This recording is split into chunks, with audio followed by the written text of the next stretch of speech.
Hello guys, আসসালামু আলাইকুম। আমি আছি ইয়াসিন আহমেদ শোভন, আপনাদের সাথে সম্পূর্ণ একটি নতুন ভিডিও নিয়ে সৌদি আরব থেকে। সো আপনাদের সাথে কিছু এক্সপিরিয়েন্স শেয়ার করতে চাই, যেটা খুবই ব্যাড এক্সপিরিয়েন্স বলতে পারেন। কারণ আপনি যখনই কোনো একটা কান্ট্রিতে যাবেন, ফার্স্ট টাইমের জন্য যাবেন, এখানে আপনাদের চলাফেরা একটু সমস্যা হতেই পারে। সো আমার সাথেও তাই হয়েছে। আমি সৌদি আরবে গতকালকে এসেছি, আলহামদুলিল্লাহ সাউন্ড সেফ অ্যান্ড সাউন্ডভাবে রিচ করতে পেরেছি, সেজন্য আল্লাহর কাছে শুকরিয়া আদায় করি। আমি যখন সৌদি আরবে আসার পরে দেখলাম সৌদি আরব কান্ট্রিটা খুবই সুন্দর এবং রহমত বরকতের দেশ, অবশ্যই সুন্দর হবে।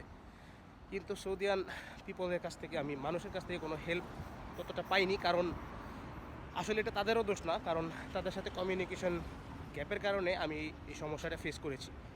বিশেষ করে সৌদির যে লোকাল পিপল আছে, লোকাল পাবলিক যারা আছে, তারা ইংরেজি একদমই বোঝে না। আর আমি অবশ্যই সৌদি আরব থেকে বিলং করি না, তাই, এবং সৌদি আরবে এর আগে কোনো সময় আসিনি, তাই আরবি ভাষা বুঝি না।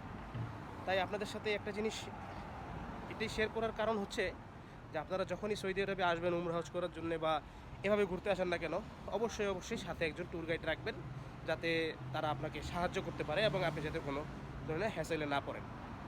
ধন্যবাদ বন্ধুরা।